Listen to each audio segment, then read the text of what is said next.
Have you ever wondered what happens in your brain when you fight? It's not what you think. It's far more intense. Your body turns into a war machine in seconds. That moment when eyes meet, the first shove, the point of no return. Time freezes. Your brain processes 1,000 things. Fight or flight, humanity's oldest decision. But something inside you has already chosen. It's in this moment that everything changes, and you discover who you really are.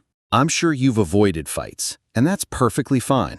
Avoiding a fight isn't cowardice, it's intelligence. But sometimes, even when we do everything right, violence finds us. That's what happened to me when I was 17 one Friday night. And what I discovered that day changed my view on conflict forever. When someone threatens you, your brain does something fascinating. In less than 0.2 seconds, your amygdala, the fear center, takes over. It shuts down parts of your prefrontal cortex, the area responsible for rational thought. That's why smart people make stupid decisions in fights. Your brain literally stops thinking straight. Adrenaline explodes through your system. Your heart rate skyrockets from 70 to 180 beats per minute. Your pupils dilate. Time seems to slow down. That's not imagination. It's your brain processing information 10 times faster. You feel a strength you never knew you had. People have lifted cars in this state. It's survival mode activated. But here's the problem. Tunnel vision. You can only see the threat directly in front of you. You don't notice the aggressor's friend approaching from the side. You don't see the bottle in their hand. You don't realize you're being surrounded. This is how street fights turn into tragedies. Your primitive brain wasn't designed for modern threats. The chemical cocktail is insane. Adrenaline, cortisol, dopamine, endorphins, all at once. It's more intense than any drug. Some people get addicted to this feeling. That's why some actively seek out fights. The brain wants to repeat that chemical rush. It is literally addicting. During the fight, you won't feel pain. Endorphins block the pain receptors. I've seen guys with broken hands keep punching. A bleeding nose goes unnoticed. It's only later, when the adrenaline wears off, that the pain hits you like a freight train. And it comes multiplied because your body is collecting its dues with interest. The scariest part? Blackouts. Many people don't remember parts of a fight.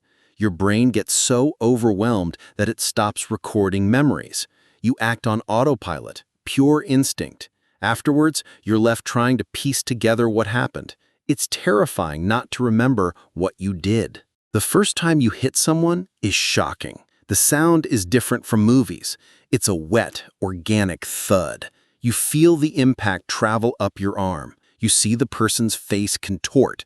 And a part of you, the human part, screams that this is wrong, but the animal part keeps going. Taking the first punch is worse. It's not just the pain, it's the humiliation, the shock, the rage. Your ego shatters along with your lip. Some give up right there. Others become even more violent. It's an emotional lottery. And the worst part, a well-placed punch can kill. People die from a single blow every year. The fight itself lasts seconds at most, but it feels like an eternity. Then comes the exhaustion. You've expended the energy of a 5K in 30 seconds. Your legs tremble, your breathing won't normalize, and then it hits you. What did I just do? The aftermath is brutal. When the adrenaline subsides, chemical depression sets in. Your brain used a week's worth of neurotransmitters in minutes. You feel empty, sad, regretful. Even if you won, you don't feel victorious. You just feel hollow. And the consequences are just beginning. Legally, a nightmare. A fight can lead to assault charges, even attempted murder. A lawyer can cost thousands of dollars for a retainer. Criminal record, background checks, jobs, forget it. College, complicated. All for 30 seconds of rage. I've seen friends lose their entire future this way. The psychological trauma is real. Anxiety, insomnia, flashbacks. You start avoiding places. You see threats where none exist. Some develop PTSD, Therapy can cost $150 to $250 per session. It's months, sometimes years of treatment. The emotional toll is immeasurable. Violence exacts a heavy price. But the worst part? The internal change. You've crossed a line. You're not the same person. Some become more aggressive, others more fearful. Innocence dies there, and it doesn't come back. You now know what you're capable of, and that's scary, because you've discovered there's a monster inside you. That's why I tell you, run. Scream for help. Hand over your wallet, your phone, your expensive sneakers. Your life is worth more than your pride. Walk an extra block. Take a step back. Don't respond. Do it. Because it's harder not to fight than to fight. And that, ironically, is what truly makes you stronger.